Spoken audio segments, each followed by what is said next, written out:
Our guest is in the studio. He's the Member of Parliament for Ningo-Prampram Constituency in the Greater Accra region of Ghana, the Honourable Nartey George.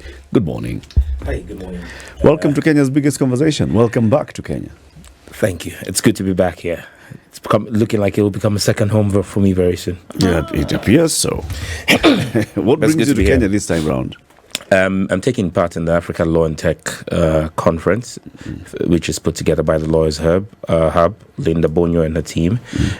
It's a confluence between law and tech, so it brings together lawyers, policymakers, tech geeks, and we have a conversation on the way forward. And this year we're looking at the digital economy, the role of AfTA and the success of building a single digital market or single market for Africa and what that really entails. And so that's the conversation that brought me to Nairobi again. Spoke yesterday at the high-level panel on what the roadmap is.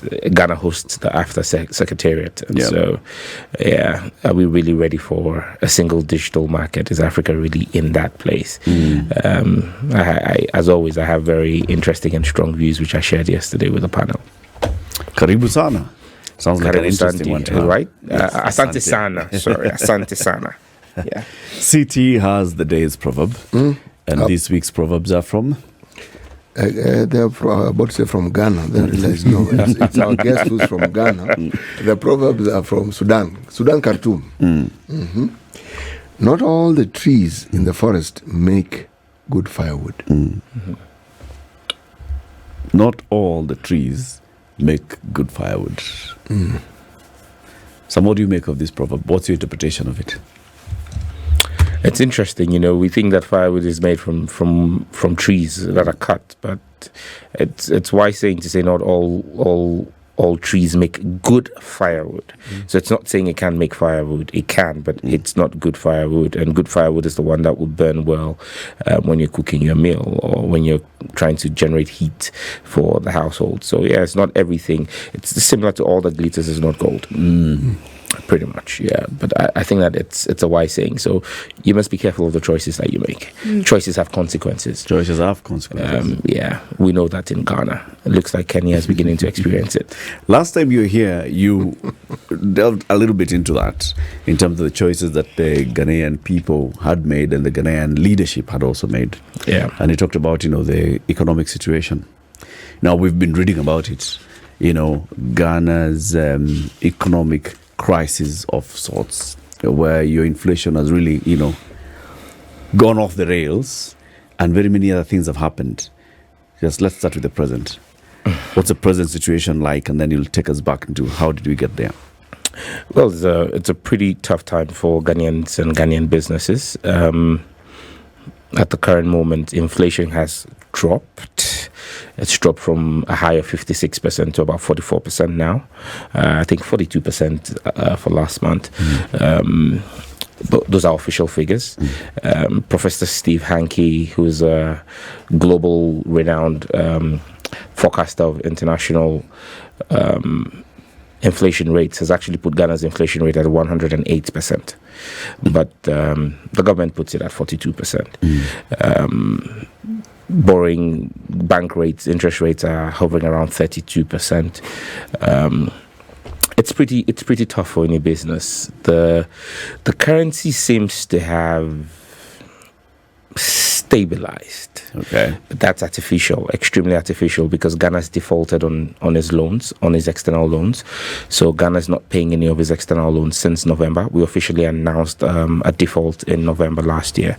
And so that's well over 8 months of not paying any of your international commitments which are dollar denominated. And even with that, it's not as though the cedi has remained fixed at one price. It still keeps rising, but it's just that it's rising in bits, So you can imagine what will happen when we have to pay our foreign commitments, our loan commitments, which are all dollar denominated. At the point in time, the cedi went as high as 15 cedis to a dollar. This morning is trading at 11.89 to the dollar. Possibly if we were to start paying, we would immediately see the cedi slump to about 20 to the dollar. That's a reality. And all of this against the backdrop that when this current government took over office, the cedi was changing at 4 to the dollar. 4 to the dollar. In fact, after their first term, which ended in 2020, when the mandate of the current president was renewed on the 7th of January 2021, the cedi was still trading at 6 to the dollar. So this whole slump from 6 to 15 and now to basically 11.89 has been in the space of literally 2 years.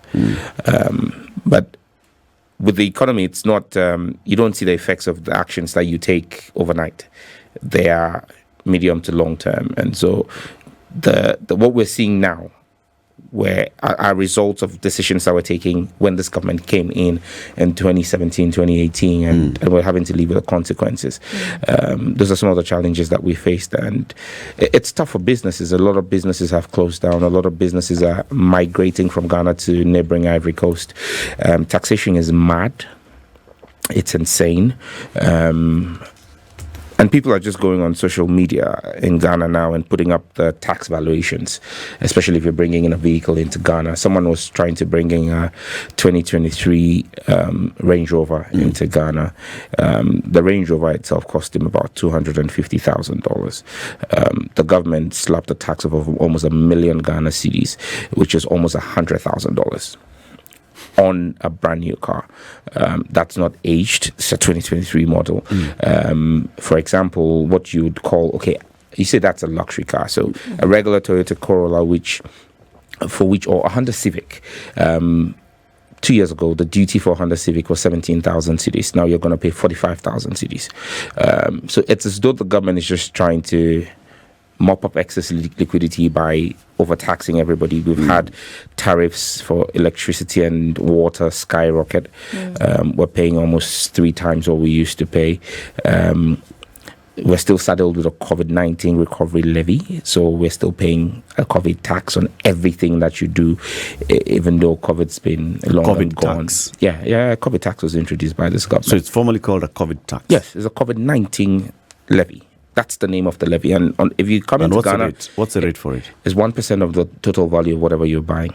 So if you even bought a sandwich, everything. If you bought a sandwich, if you bought a meat pie, you bought fuel, that's 1% COVID tax on it.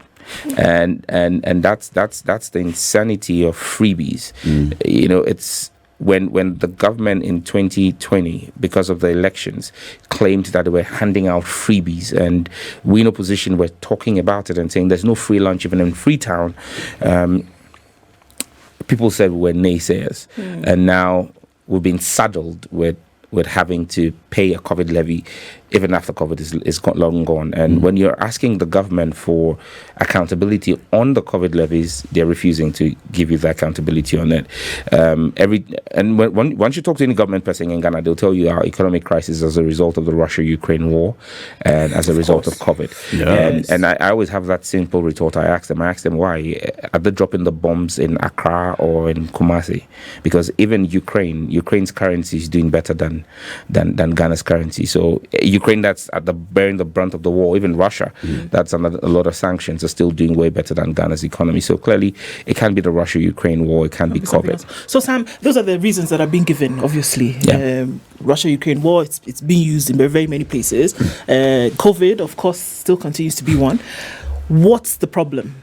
Where did all of this start from? Because usually you see the effects, but then you have to ask and do your trace back.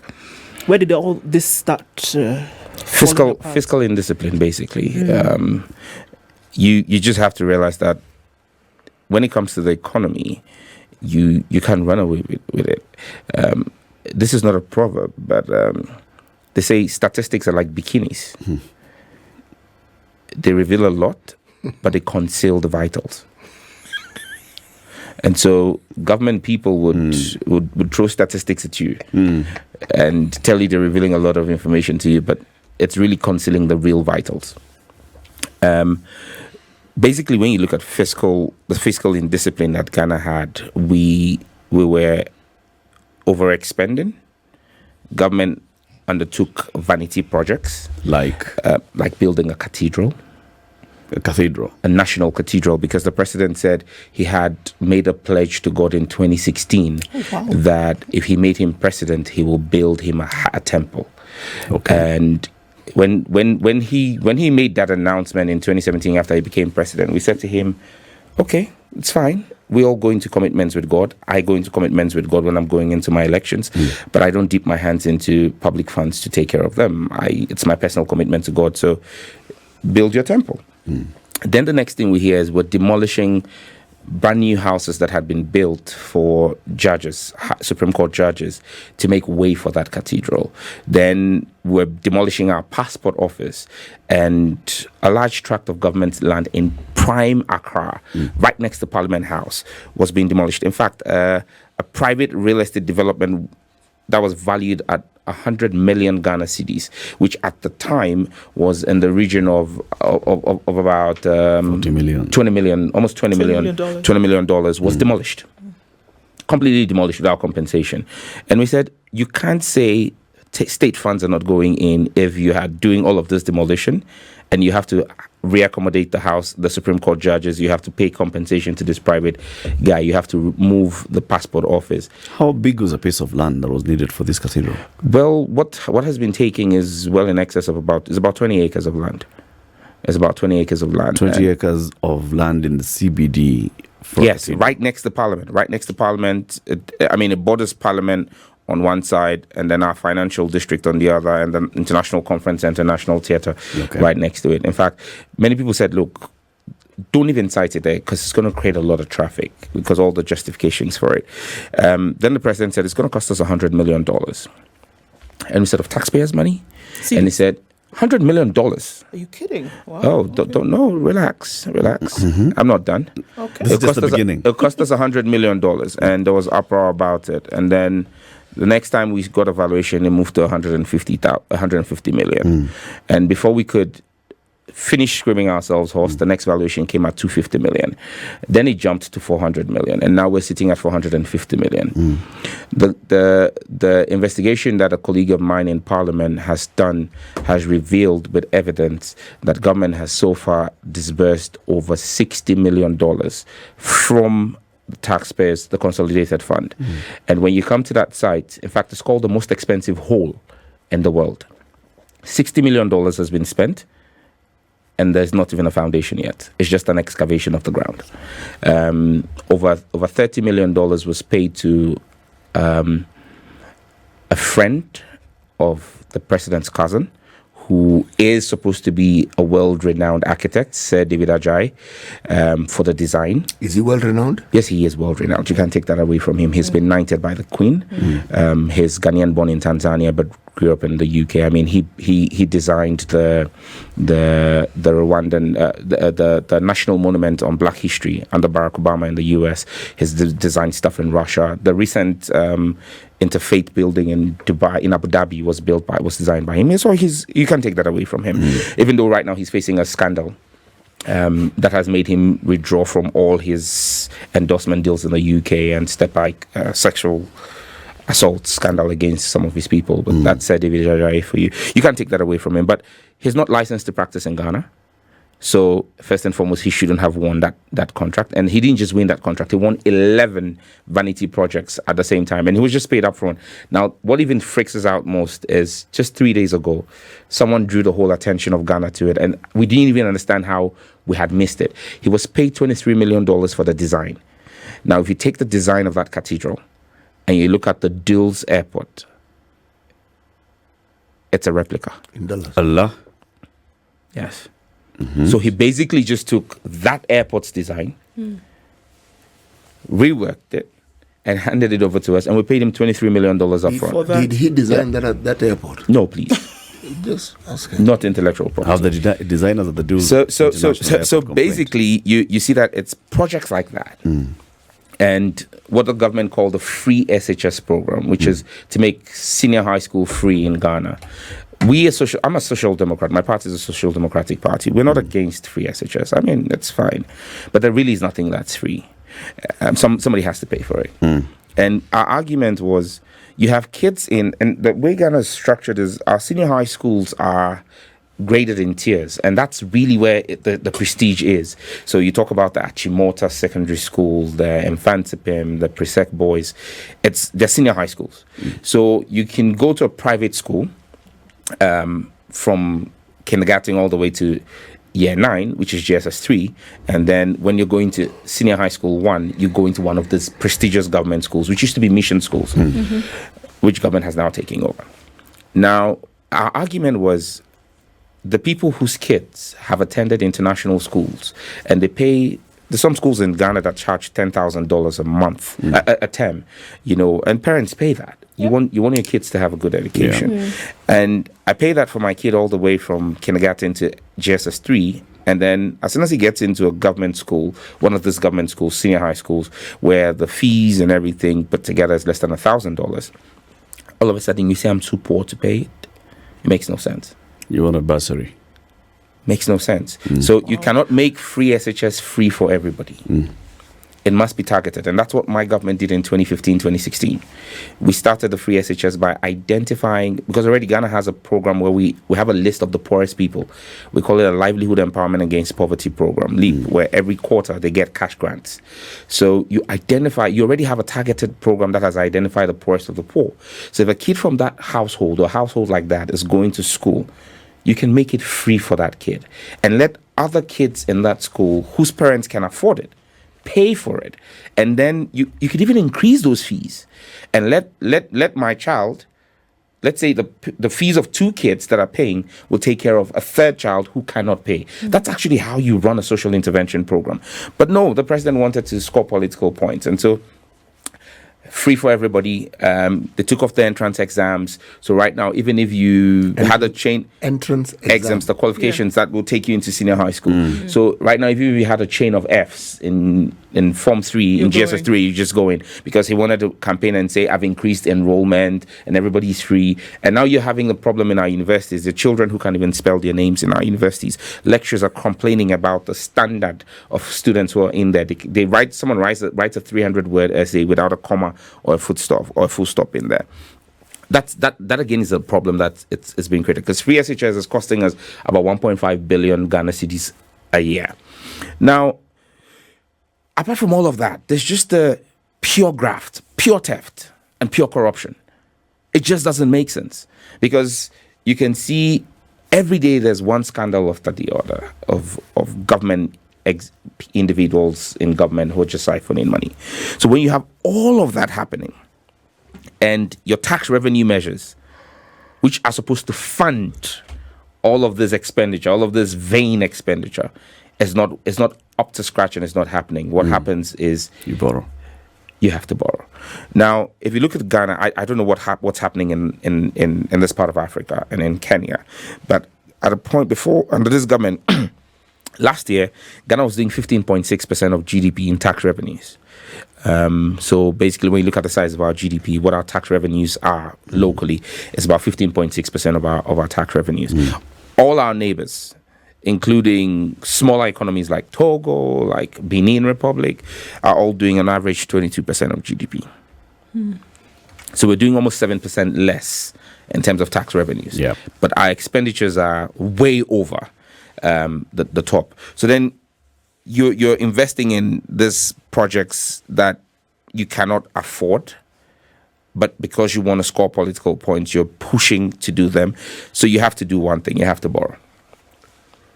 And so you borrow yourself into a ditch, which is what Ghana has done. Now that we've gotten into the debt issue, you'll tell us how they borrowed, how it was used, and how did you get to a point where you actually had to formally declare a default. Sure. In November, because that's a watershed moment in November 2022, when Ghana now said, you know what, we can't pay.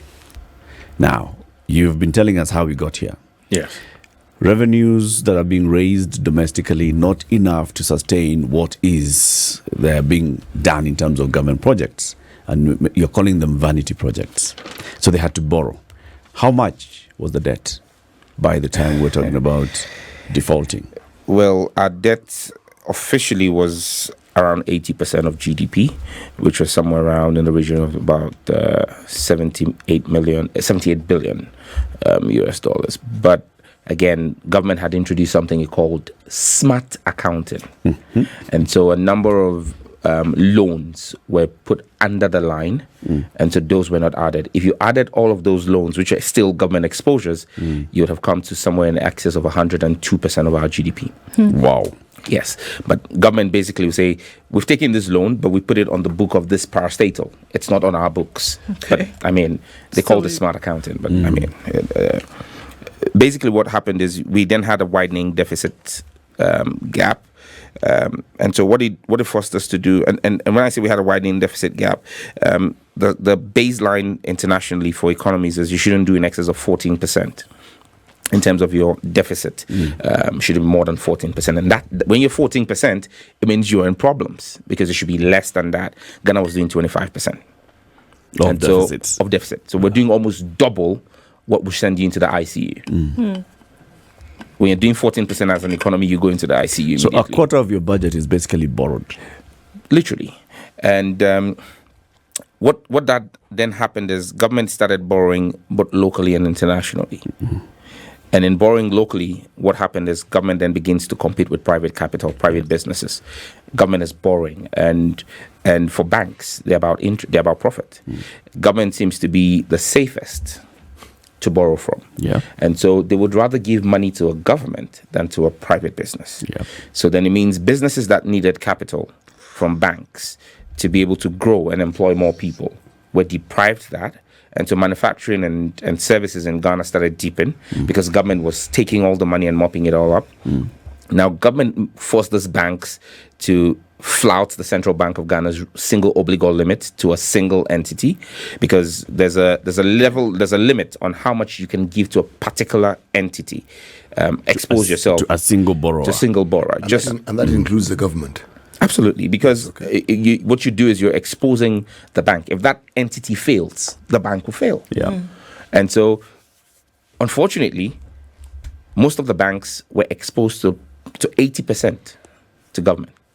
So 80% of their loans portfolios was the government of Ghana. And so it was just insane. And that's what's led us to what we call the haircut in Ghana now. So let's go slowly. 78 billion USD. Yes, officially. Was the official debt by this time. What was the mix in terms of domestic versus foreign? 60-40. 60 domestic. Yes, and 40 foreign. 60% of this was domestic, which is just the local banks. Local banks. Okay. So when you get to this point when you have now to do a default, the first people, of course, that you talk to are the local banks. Yeah, because we went on the international market, started talking to the IMF, and they said to us, look, we're not going to talk to you. We'll only talk to you if you take local action first. And so immediately we had what we call the debt restructuring. Okay.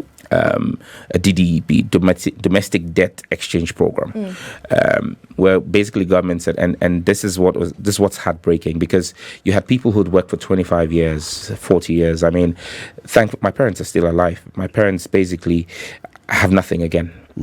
Over 40 years of work on both sides is all lost, because basically what government said was, okay, you bought government instruments, you bought bonds, we can't pay you. We're zero rating your bonds, and we would, zero rating. Yes. So basically, what that means is you're not getting your interest on it. Your interest is zero. You lent the government. Normally, you have a lot of people who work and are getting older. They take all of their life savings, buy a government bond, and you get good interest on it, because government is also shooting up. At times your interest is about 18%, and so you take your interest and you keep the principal, and you keep rolling it over, and that's what most pensioners buy their medication and leave on. Now you have a situation where government says we're zero rating it and we can't even pay your principal. You're going to take first and foremost a 30% haircut on your principal. So if you had 1 million Ghana cedis, you lose 300,000 immediately. Your principal is now 700,000. Now your 700,000, we can't pay you any interest on it, and we can't pay you any interest on it for the next 5 years. You're going to start getting back a drawdown on your principal in 2032.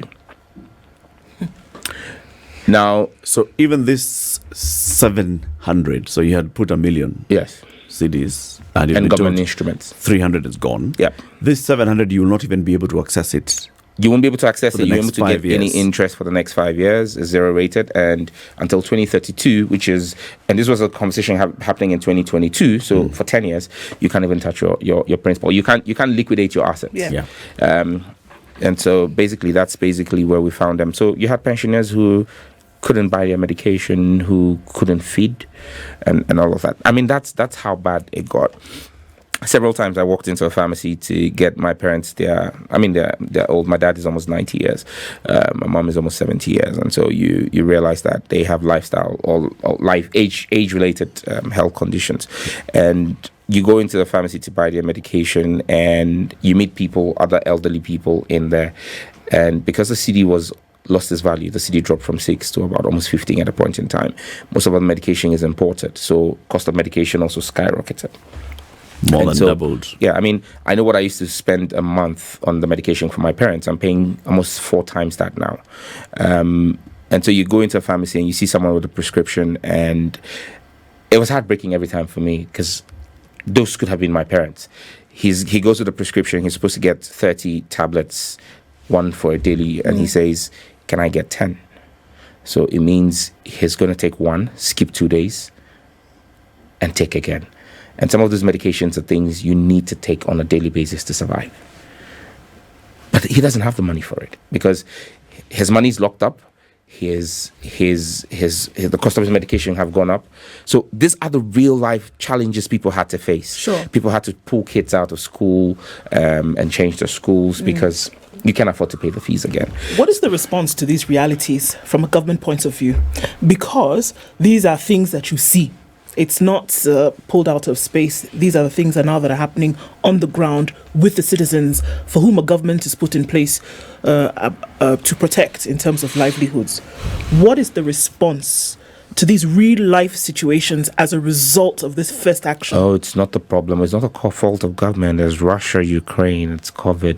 It's because of the Russia-Ukraine war Ghana's had to go into an IMF program. It's because of the Russian-Ukraine war. It's because of COVID that our currency has tanked. It's because of COVID we've had all of these challenges. That is the standard response from government. Can I ask this question? Is there, or does Ghana have in existence an opposition? An opposition? Yes, my party. And what have you been telling the citizens as you saw, because you clearly saw where this thing was headed? And that's why everybody thinks that our next elections in 2024 are very critical, because most of the things that we were saying, we have a very interesting mix in Ghana where a large part of our media is owned by individuals who are aligned to the current government. Were they always aligned to the government? Yes, even when and that's the problem my party has faced, because most of the editorial policies are skewed against our party, and so even in government, a certain picture was painted of the failings of that government, and that's what built a hype around the current president, brought him into office, and they tried to block out. And then some of the media houses began to complain because they also started feeling the pinch. They started speaking against government, and the government used state security to clamp down on them. I mean, for example, an internationally celebrated investigative journalist, Manasseh Azuri-Awuni, from Ghana, he was extremely critical of President Mahama when I served in President Mahama's government. Yet when he launched his book, President Mahama was his chief, was a guest of honor. He bought chief guest. He bought the first copy of the book. That's the tolerance President Mahama had. Manasseh Azuri-Awuni had to resign from Multimedia, which is the biggest media house, had to write to the police and officially say his life was under threat. At a point in time, had to run away from Ghana to South Africa. That's the kind of atmosphere for the media. So right now, you meet journalists and they say to you, "Honorable, can you say this for us? Because we're afraid." If you talk, they would either close down your media house or come after you. I mean, when this government took over office, they immediately closed down 137 radio stations. That's what they did. So there is being a culture of fear that's been built. But you can't intimidate people when people go to the pumps, when people go to the market and prices of goods are rising. So people are seeing that, okay, it had been painted that we were naysayers. In fact, the president referred to us as Jeremiahs and naysayers. Because we said we're only hyping the negatives. Yeah. But now people are realizing that, okay, this is the reality that we're being told. by the opposition. Okay, and so everybody's just biding their time. Ghana, I wish Ghana had a culture of demonstration. It's really not a big thing in Ghana. You get 1 or 2 big demonstrations once in 3-4 years. It's not. We're unable to sustain demonstrations in Ghana. People say we'll demonstrate at the ballot box. Okay, and the telltale signs were there because in 2016 my government lost the elections by almost 1 million votes. We were decimated in parliament. We had 106 seats. The government had 169 seats. 2020, 4 years on, the same government, same candidate on both sides, the margin of victory for them. And this time they used the military to take ballot boxes. Even with that, the margin of victory was less than 500,000. So less than half. And now we had 137 seats. They had 137 seats. And 1 independent. So clearly you see that even in 4 years, in the first 4 years, where things hadn't gotten this bad, there was a big seismic shift. And so we're getting there. Now, one of the key lessons you must learn in Kenya, which Ghana we kept saying, is that tourism is, especially because you're a tourist nation, tourism is not about human beings only. Tourism is also about money. And so when you see a huge influx of foreign currency into your economy, either by way of, in quotes, investments or borrowing by government, be minded that that cash is a tourist. Tourists don't remain in your country. They come and go. They come and go. So in 2019, 2020, when we're sounding the warning bells, our finance minister will come to parliament and literally insult everybody and say to us that we're liars because he went on the euro market to borrow 3 billion. He did a euro bond of 3 billion and he had offers of 30 billion. Yeah. Oversubscription. Oversubscription because of how robust Ghana's economy is. The fundamentals are good. Now, it's interesting because people forget that in 2019, there was a meltdown in the rest of the world and they were offering 0% interest, 0.1. Maximum you get was 3%. And Ghana was going and offering 11%. So investors would chase you with the money. Yeah. It's good returns. They won't put their money in the US. They won't put their money in European economies because you're offering them 11%. So you come back home and our finance minister will finish and come home and have a kenke party. There'll be a party of food and drinks, and they'll thank God that we were oversubscribed. Now it's dollars that came in, and they will misuse those dollars. And after they've done that, now the tourist dollars need to go back home because now America has raised is interest rates. Yep. And so that's more attractive now. And so the tourists come and say, can we get our money? We're going back. Now, you don't print dollars in Ghana. You don't print dollars here in Kenya. So you now have to find a dollar. Now, don't forget that because government was borrowing on the local market and borrowing a lot of cedis, to make it attractive for the banks, government raised the base rate. Now, when you need to create, you need to get the dollars back. You only have cedis. Now you don't even have enough cedis in your central bank. So what does government do? The government of Ghana just tells the Bank of Ghana, print money. So they print money. Yeah. When they print money, means there's more cedis, more liquidity in the system. Yeah. Now, when you have so much cedis chasing very few dollars, basic economics, demand and supply. Yeah. The dollar begins to rise. Now, anybody who's gotten part of this loose liquidity in the system bears in mind that, look, the CD is no longer a safe store of economic value. So everybody, including the market woman, is looking to buy dollars. The dollar. And so there's a mad rush for dollars, government having to repatriate dollars, ordinary citizens looking to store value in a foreign instrument. Yeah. And so then what you then see is the dollar begins to rise. So instead of government being prudent and cutting expenditure and cutting its quote according to its size, it just asks the central bank to print more money. You print more money, it pushes up liquidity. Now, at a point in time, you realize excess liquidity shoots up your inflation. That's why inflation moved from 9% to 52%. Because there's just too much money in the system. So what do you do to mop up inflation? What's the number one principal tool in the hands of central banks? you raise the base rate. Base rate goes up. And when you raise the base rate, what happens? Government is still borrowing locally. So government has raised the base rate because it wants to mop up liquidity, but government is still going back to that same bank, those same commercial banks to borrow. So now government is borrowing at a higher rate because it has raised the base rate. So at first government was borrowing at 18%, but you've raised the base rate now to 28% to mop up liquidity. So you're going to borrow, the banks are going to borrow to you at 32% now. So you're cutting your nose to spite your face. And so what Kenya needs to understand is that, look, when you see money, it's foreign currency, it's a tourist, it will go back. And so you need to be careful how you run after these dollars because they're not yours. They will go back. Something will happen. Absolutely. The creditor will come calling. Right now, Sam, your parliament is evenly balanced, the opposition and government. Yeah. What is the opposition doing to make sure that you rein in this situation?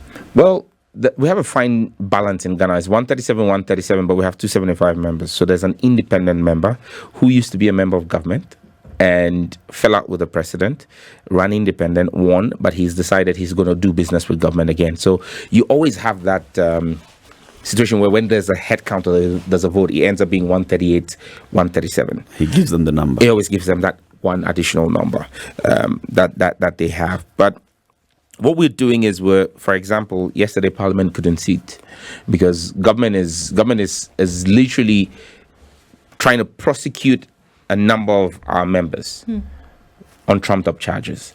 And so we've said, including the minority leader, and so we've said to them, okay, any day you take any of our members to court, all 137 NDC MPs will not be in Parliament. We're going to court in solidarity with our colleagues. So yesterday, Parliament, as I was watching, Parliament showed up and they had to adjourn, suspend sitting for 15 minutes and they had to adjourn the House because there were only 15 government members of Parliament in the House. There was absolutely no quorum. We refused to show up. Now the majority saying they want to reach out to us and have a conversation. There's no conversation that's going to happen. The only conversation that will happen that will bring us back to the chamber to work is when they stop the prosecution, the victimization. It's not prosecution, it's persecution. But that's what tyrants do because they keep going after, government people. Does your constitution does it give you any leeway to impeach your president? Yes, it does, but it's impossible. Because you need 2/3 of parliament. There's no party that would ever have 2/3 in Ghana's parliament. Why is that? Because you've got two dominant players. Like I said to you, even It's at like the height... You're like the American system. Yes, at the height of this government or the ruling party's goodwill, and when we were at our lowest, they even had 169. They couldn't get to the 2/3 because to get 2/3 you need 183 members of parliament. I almost hear you saying that one of the solutions towards this problem that is so deep rooted is to remove the current administration. Well, even the World Bank says and the IMF says that Ghana will need 10 straight years of 100% effective management, 100%, 0% budget deficit, 10 straight years to fix the mess that has been created by this government. There's a concept. So the next, even hopefully when we come to government in 2025, we have 4 years. We can't fix the whole mess. It's impossible because it's systemic. Look, the public service has been over bloated. You had state institutions where we had one chief executive who ran the institution. These guys have come and called something job for the boys. And they apart from the one chief executive, they create 4 deputy chief executives. Right. So for every position that existed in the civil service, they create 4 deputies and just pumping the people in there. And they're paying them huge salaries. Ministries where we Which had one minister. Are we talking about Ghana? Ghana in West Africa. Yes, you have a similar situation here. The question I want to ask I want to leave Kenya peacefully. Please, I'm talking about Ghana. It's all about Ghana. We thank you very much for joining us. I'm sure you've met a member of parliament in Kenya, a senator called Okiya Omtata. If you haven't, you should. Okay. He's also raising the same issues about our current debt situation. And he's saying that we need to also audit the debts that we have. The next conversation that we're going to have is with a businessman who wanted to be president in the last election.